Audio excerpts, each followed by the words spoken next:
Tonight, on a special episode of Following the Light, we're going to be exploring exactly what this alien phenomenon is.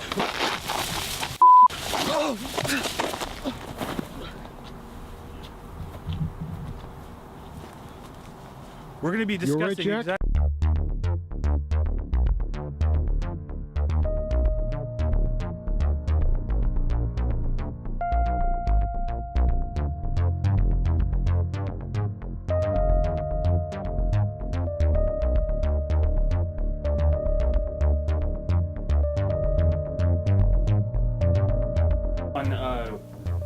What you would say these people are seeing, you know, when they've been either what they claim to have been abducted or an actual encounter. What would you say they're actually seeing in the sky? Are we seeing aliens, or are we seeing those air balloons? Well, I'm going to stop you right there and say that it is 100% possible that what you're seeing in the sky is aliens. I'll tell you why. I'll tell you why. You look up in the sky. What do you see? Do you just see one thing? No. You see clouds. You might see some birds. You might see stars or the sun or the moon. The sky, there's a lot of shit up there. Who's to say aliens are not one of them? All right, I'm really glad to have you here. And your name is Russ? Rusty. It's Rusty? Rusty. Rusty. Okay, you know, you've had your own alien encounter. I did. Okay, and you said that you actually, what it was is that you went out into the woods. I went out to the woods with some friends. We were, the whole weekend we were eating violet sage root, which is a hallucinogenic fungus that grows in swamps. We weren't fishing, that's just what we told people we were going to do. My name is Richie Kerrigan. And you have had what many have called an alien experience. We were hiding an alien for a while. Let's back up. You said it, an alien. Yeah. We're talking aliens from space. Yes, sir. Okay, I'm sorry. Go ahead, continue. Yeah, well, one of his name was Fernando, I believe, and Did you name? I'm sorry. Really quick. Okay, so you named him Fernando. Did you? So you spent enough time to name him? You didn't name him. I didn't name him. He had his own name. All right. Well, it's a pleasure to have you here. Thank you. Your name is. Okay. Well, it's a pleasure to have you here because you have a very interesting story, and I just want you to know everything's gonna be okay, and we're gonna get to the bottom of this. Okay. Look, I'm just a man trying to get inside another man. That's you. All right. Get in there. Get in deep, and find out what is going on with this alien encounter. We need to know. The world needs to know, and they deserve to know, as their right to know things under the Constitution of knowing. We'll start from here.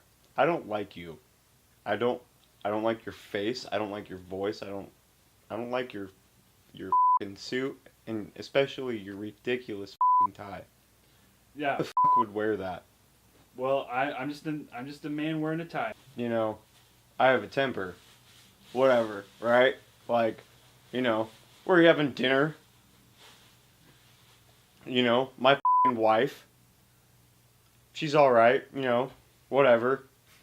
And, you know, the turkey was f***ing dry. It was f***ing bone dry. And it tasted like shit. So I f***ing pointed it out. Whatever. She's like, hey, everything going to town. And I'm going to take the kids. I'm going to my mother's. Whatever. But I have this beautiful f***ing log cabin I can f***ing hang out in. And they left. I was abducted. Simple as that. I saw the light. Peering through the trees, it just ascended. What was your immediate reaction to that? What the f*** is this shit? I thought it was her. Thought it was her coming back. Yeah, she needs me. I don't need her. It was there, you know. Obviously it wasn't her. It's like, thank God, you know. And a big ass beam came and shined and levitated me into the spacecraft. Aliens? No, not aliens. Running. I'm running as fast as I can. All of a sudden, the light descends upon me. The light. I've heard, and a lot of people that I've talked to in their encounters, there's always been a presence of light. There was 2 lights for me. There's 2 lights for you. Yes. So you had double They the flashed light. red and blue. Red and blue. And a lot of people seem to throw out when they hear this case is that it was a helicopter or some sort of airplane. No, I know exactly what it is. I was there. I remember sudden tremors all over my body, like I was being lifted up and dropped repeatedly for what felt like 5 minutes, and then they took me inside of their ship. It was complete blackness, other than some bars over the windows that they had. See, that's a new one. I haven't heard the bars. I've had a lot of testimonies, a lot of people that have come to me and told me their stories of their personal encounters with the extraterrestrials. But the main thing that I want to know is what we were just talking about there, space bullying. Now that's a problem. It really is. It really is. You hear things of these aliens using racial slurs and using derogatory just this and that, and honestly, I blame alien rap. Yeah, and speaking of alien rap, we have many controversies here in America where it's East versus West Coast, and actually in space it's very much the same, Mm-hmm. but more with certain areas of space, like whether it be a certain galaxy versus another galaxy, Mm-hmm. or a certain section of one galaxy versus another. It's just ongoing. That there's so many different species. It's more than a Mm-hmm. racist thing. It's definitely gone into Mm-hmm. speciest. Exactly. And it's why you see a lot of aliens don't get along with humans, because human beings, in terms of like the alien body shape spectrum, are very strange. We only have 2 arms. We have double the amount of legs that most of them have. It's just very strange for them to see. And so I guess I can understand, but I would have hoped that they would be a little more open-minded, and their technological advances would prove that they're obviously intelligent beings. Well, It's Fernando.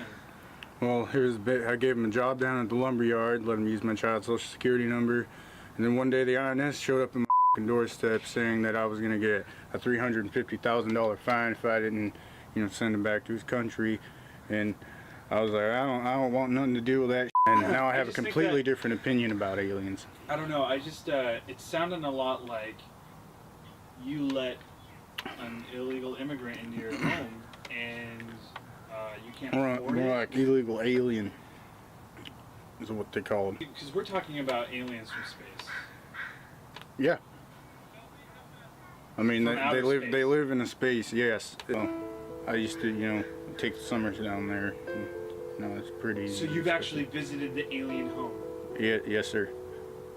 Are you getting this? Okay, this is great. Okay, what is it like on the home planet? What do they call it? It was Vacation in Mexico. it was the planet of Cancun. What they call it. You get a lot of up there, man. I'm telling you, aliens don't like You don't fuck around. fornicated with an alien. Yes, sir. And to be clear, in outer space, in Cancun. Wait. Cancun? Were you referring to Cancun, No, Mexico? Cancun. But So are you saying that they have like a dark green skin? no, I mean maybe on after beach week. So describe these aliens. How many were there? What did they look like? There were thousands inside of this mothership. Their spaceship suits were orange and sometimes had numbers on them. I'm not sure if their number system from whatever planet they come from is anything like ours, but the numbers weren't in any kind of recognizable order. And that's where I was entered. Okay, so you entered through the water purification chamber. And would you say that these other 1,000 or so aliens, were they also held captive? No, they lived in it. Was there any other specific types of aliens that stood out from these orange jumpsuit aliens? Some of them were brown. Some of them were a peach sort of color. and some of them wore blue armor. I can only imagine that they were like the generals or the keepers of the peace. Guards. Would you say guards would maybe be a fitting term? They bully you. They bully you. They harass you. They call you names. They shit in jars. Okay, they shit in jars, and then they throw them at you. They enter you multiple times. It sounds like you've had quite. It sounds like you've had a tough life living. Very living tough. Living aboard the ship. Yes. It's very tough. What was it like towards the end of your I'm sorry. Towards the end of your stay on the ship, was there anything good that came out of that experience? Could you say? Because I could have sworn you wrote down in your own testimony that you gained a few things from this experience. I did. I learned that is an effective weapon when placed in a jar. No, that was mostly it. Maybe you were abducted by aliens. I don't think so, because Well, okay. What did they look like? well, they were green and they had big heads and they were at least 7 foot tall. That sounds like aliens. No, it's not aliens. What might they be? Exactly. Tigers. You think tigers abducted you? Absolutely.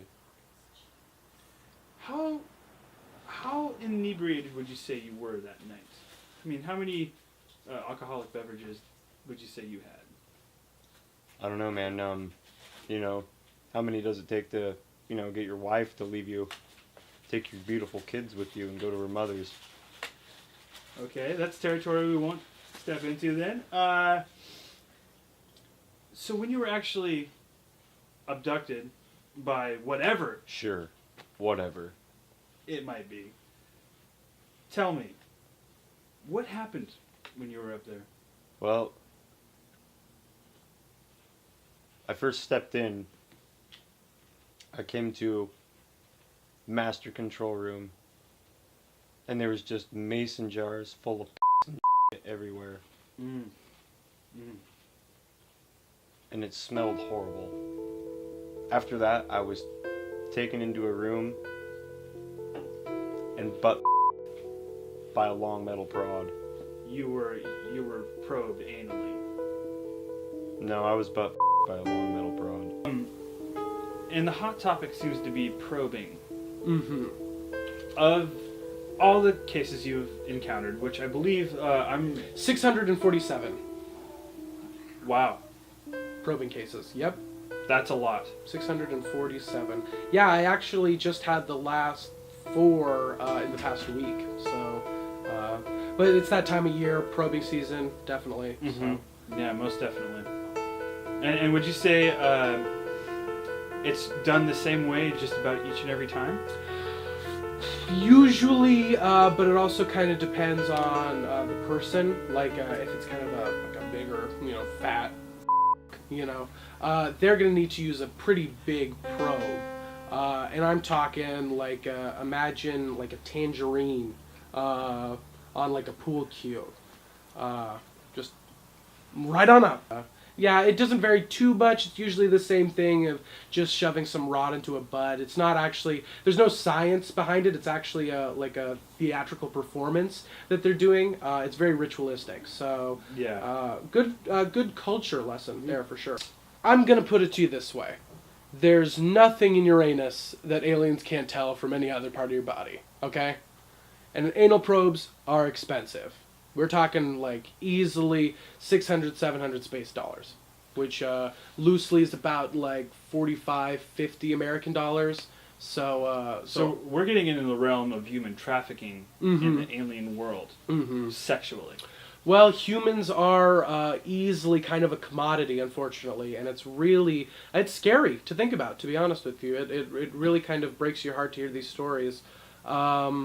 Yeah, basically an alien will just, you hear a lot about it in like European countries. An alien will walk into like a bar or a club or something and claim to be from, oftentimes they say Italy because Italians tend to look like aliens anyway. And they invite them back to the apartment, and before you know it, they're using their space gas and they're just totally passed out and they're waking up on Jupiter. It's a real tragedy. It really is.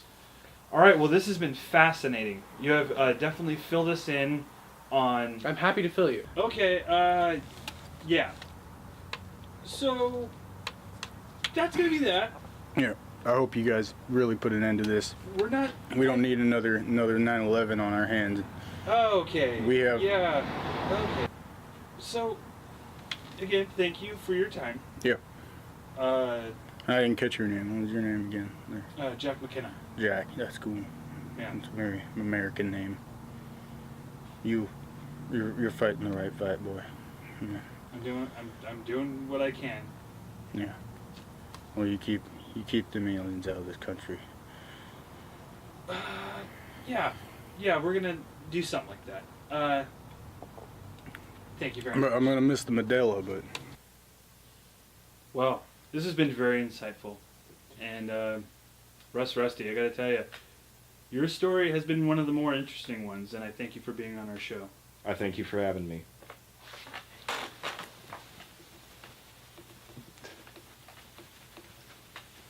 No comment. Well, it's been great having you. Great. But I got nothing out of this. I got really, no information out of you. I am actually not pleased to have you on this show. I'm done. I'm not pleased to be actually, here, so... Can we, hey Larry? Yeah. Hey Larry, this is, this guy? Bullshit, man. Of all the specialists and professionals that I've worked with, none have quite moved me like Edwin Wright. I've had the luxury of spending several hours with Mr. Wright, with conversations that ranged from alien abductions, alien lifestyle, to even alien pastimes. I knew he was onto something more than any other specialist or professional that I had encountered. Aside from loaning him several $100s in my personal vehicle, which has yet to be returned, I knew he'd be taking me somewhere. I knew I was going to be following him into the light. Today, we go exploring out in Santa Fe, California, where Edwin promises to reveal some hefty evidence of alien activity. Just recalling some of the many stories Mr. Wright has shared with me, I can only assume we're in for a treat. Today we're in the field and we are going to be looking at some sites that I've recently excavated, and we've found some truly fascinating, remarkable things. We have found fecal traces. We have found fingernail clippings. We have found hair clippings. We have found nasal hair clippings. We've found ear hair clipping. I mean, it's really, really important stuff that I've been finding, especially in just in the past couple weeks. So we're here in Santa Fe, and we're really just gonna get this squared away. I'm gonna show you guys what I've been finding, and hopefully it'll impress you as much as it truly has just blown me away. The forest. So what do you see that sticks out? Honestly, I gotta tell you the truth, it just looks like a pile of leaves. And you know what? That's to be completely expected because, for lack of a better term, you are an idiot in this field. But I want to point you off to this right here. Now, this seems very out of place. It is, if you look at it, this looks just like a normal leaf. Isn't that right? Oh, correct. Well, what we don't know is that, go ahead and feel that. Go ahead and just kind of like lay that in your hands. That is actually toilet paper from the spacecraft. And they don't have obviously running water on their ships. So what they'll do is when they'll first land, they'll dump out these leaves. See, here's another one. Go ahead and take that. See, they're okay. Yeah, they're really quite fascinating. But anyways, they don't have water on their spacecrafts. They have to just dump them out when they get here. So there's another one for you. But what's even more amazing is I want you to come up right here. I want you to come up right here and just kind of stick your face in like this area. Just get really, really close to it. It's not gonna be like their toilet, is it? No. Seriously, just go ahead. And I want you to tell me what it smells like to you. What that smells like. You know, honestly, it smells like Febreze orange mist. It does. Yeah. It does. And the reason is because when these aliens landed here, they basically didn't bring any porn with them. And so when they get here, they're all kind of blocked up. So they go over to a local gas station, they come over, and then they do that, and they just ejaculate all over this area. And what the? No, it has a really beautiful smell of sort of orange zest, and it's just lovely. It's really fascinating. Yeah, you can definitely. No, don't put your face near that. No, it's fantastic. It's a really almost like potpourri, a lovely smell. Yeah, a really lovely. Fantastic. Lovely. And so the fact that they did it right here is just truly remarkable. Yes, and I've been talking to the state, and I'm actually thinking that they will dedicate this as an official historic site, which is going to be fantastic. Really just a wonderful, wonderful place. Sounds great. Oh, so good. Yeah. So good. So fresh. Oh yeah. But what do we got over here? This is clearly much more of a impact, more of an imprint of what exactly happened here at this supposed crash. That's nothing. That's absolutely nothing at all. That looks like where the ship might have actually crashed No. into. If I'm not markings in that. No. If I'm not mistaken, that was goats. Goats were digging there. Yeah. Goats. The semen's right here.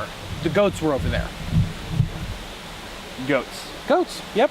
Straight up. Alien jizz. Alien jizz there. Goats there. It was at this point that it occurred to me that I was no longer dealing with Edwin Wright the genius, but instead a truly troubled individual. Following the events of this documentary, Edwin vanished without a trace and has yet to be seen. Okay, so you brought us here to these train tracks. Tell the world, what is so significant to these train tracks? Well, these train tracks, the Santa Fe train tracks, were built originally in 1802, making them a very early train track, one of the earliest. And what's so fascinating about them is they've had kind of a rich culture in and of themselves. There's been frequently when you see a man tying a damsel in distress up to a train track, that happens a lot on these train tracks. Not so much in the past 20 or so years, but definitely happens from time to time. It was really almost a tradition in the area. So the train tracks already have a great culture to them, and now we can actually add alien culture to that as well. Because recently, while we were here, we did some excavating, and we actually dug under the train tracks, which totally ruined them, and now they can never be used ever again. But the things we found were amazing. We found several rusty light bulbs under it, which is absolutely fascinating to think that aliens might have had light bulb technology all the way back in 1802. You don't think that's mining? No. And you can tell because these are not like the halogen light bulbs that we have today. They're very like a 60-watt bulb. But yeah. There was a mining operation that actually ran underneath these train tracks. Well, and of course there was, and I'm certainly not denying that. But it's pretty obvious that there was alien technology behind it. So there's some pretty significant clues. For instance, they are rusty, which means that they've obviously been there a long time. They're dirty, so because they've been underground. It's really fascinating, to be honest with you. I for one was floored when I found this. I called my mom up right away to let her know, because she, for the most part, is embarrassed of me. But when I told her that, you could just tell that she was so enthused because she just started crying, and just a lot of crying that she did. I can see why. Yeah, definitely. I mean, I'd like to think that she's proud of me. She hasn't responded to any of my last emails or so, but she's also old, so maybe she just died too. So, we just don't know. Yeah.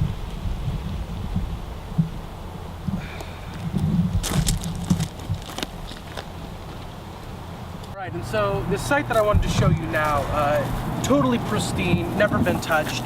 This is, my friends, a UFO. And it is fascinating. Look at this. The door mechanics, obviously, really wonderful. Look at this. I assume this is some sort of alien lock. My guess is that they just shove their finger inside of it and kind of twist it around, and it opens it. So very technologically advanced, and really just quite a sight. Obviously abandoned. It's been here for a while now. It's a storage container. Well, no. I mean, that's no. This was actually their ship, their storage container. It's a would be storage container. No, because their storage containers are a lot smaller. They have figured out to how to compact all their equipment into much smaller storage container. Really quite It amazing. says made in Milwaukee on this side. Well, the planet Milwaukee, yes. So this planet of Milwaukee, Yes. they design a lot of their storage containers this way. I mean, sorry, spaceships. They do, and really because they're so compact, kind of like you were saying, to us it would be a storage unit.